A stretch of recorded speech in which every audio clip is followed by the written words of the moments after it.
Ang kwento tungkol kay Noe at sa malaking baha. Alamat lang ba? Ang sagot ng Biblia. Totoong nangyari ang baha. Ginamit ito ng Diyos para lipulin ang masasamang tao noon. Inutusan niya si Noe na magtayo ng arka para maligtas ang mabubuting tao at mga hayop. May dahilan tayong maniwala na talagang nangyari ang baha dahil nakaulat ito sa Biblia na kinasihan ng Diyos. Ikalawang Timoteo 3:16. Katotohanan o isa lang pabula?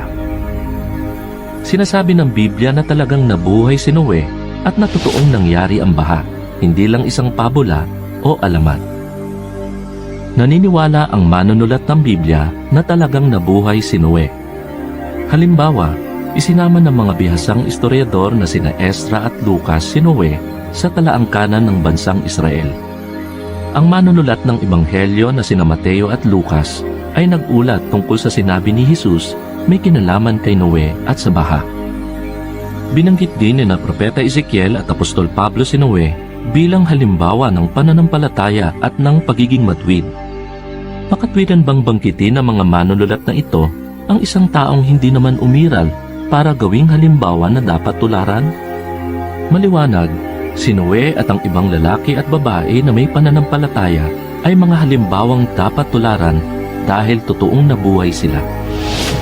Nagbigay ang Biblia ng espesipikong detalye tungkol sa baha. Ang ulat ng Biblia tungkol sa baha ay hindi kababasahan ng noong unang panahon na parang isang kwentong pangbata. Sa halip, binanggit ng Biblia ang taon, buwan at araw na sumasaklaw sa pangyayari noong baha. Ibinigay rin ito ang sukat ng arkang itinayo ni Noe. Ang mga detaling ito sa Biblia ay nagpapatunay na totoo ang baha at hindi lang isang pabula. Bakit nangyari ang baha? Ayon sa Biblia, bago ang baha, ang kasamaan ng tao ay laganap sa lupa. Henesis 6:5.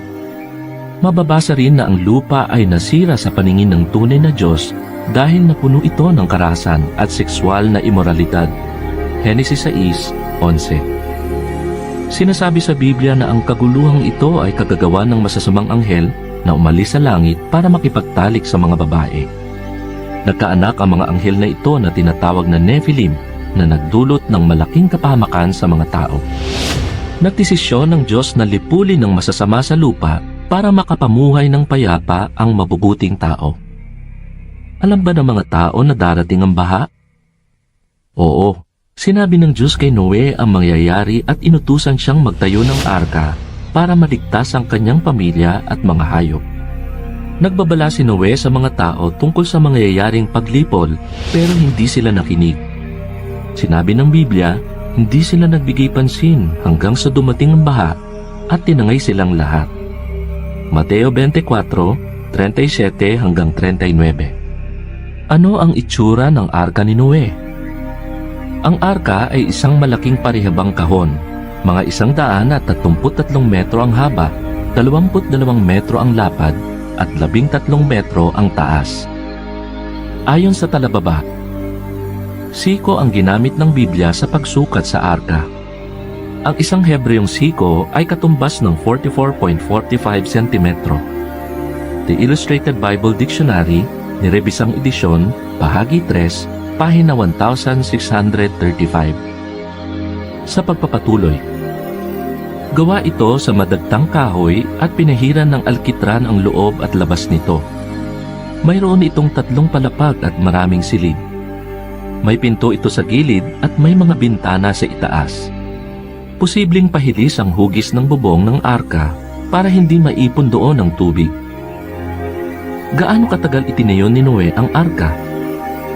Hindi espesipikong binanggit ng Biblia kung gaano katagal itinayo ni Noe ang arka, pero posibleng tumagal ito ng ilang dekada. Mahigit 500 taong gulang si Noe nang ipanganak ang kanyang panganay at 600 taong gulang na siya nang mangyari ang baha. Ayon sa talababa, tungkol sa haba ng buhay ng tao noon gaya ni Noe, tingnan ang artikulong Talaga bang napakahaba ng buhay ng mga tao noong panahon ng Biblia? Saang Bantayan, issue ng Disyembre 1, 2010. Sa pagpapatuloy, Inutusan ng Diyos si Noe na magtayo ng arka noong malalaki na at may asawa na ang mga anak niya, na malamang na mga 50 o 60 taon pa ang lumipas. Mula sa pagtansyang ito, makatwirang sabihin na ang pagtatayo ng arka ay tumagal ng 40 o 50 taon. Mga alamat at kwentong bayan tungkol sa malaking baha. Sa buong mundo, may iba't ibang kwento tungkol sa baha, pero maraming pagkakatulad ang mga ito sa baha na binanggit sa Biblia. Nang dumami ang mga inapo ni Noe, posibleng paulit-ulit nilang ikinikwento ang tungkol sa baha. Pero sa paglipas ng panahon, malamang na nagkaroon ng iba't ibang bersyon ang mga kwentong ito. Tingnan natin ang ilang halimbawa. Alamat sa Gresya. Ang lalaki at babaeng nakaligtas sa baha ay inutusang magpakarami sa pamamagitan ng paghahagis ng bato sa likuran nila. Ang mga batong iyon ay naging mga lalaki at babae. Alamat sa India. Isang lalaki ang binabalaan ng isang isda na malilipol ang mga tao sa baha.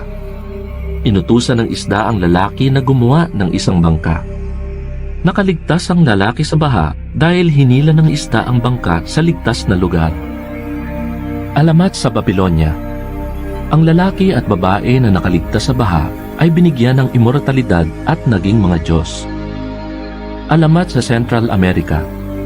Isang lalaki kasama ang kanyang asawa at mga anak ang nakaligtas sa baha habang ang lahat ng tao ay naging isda.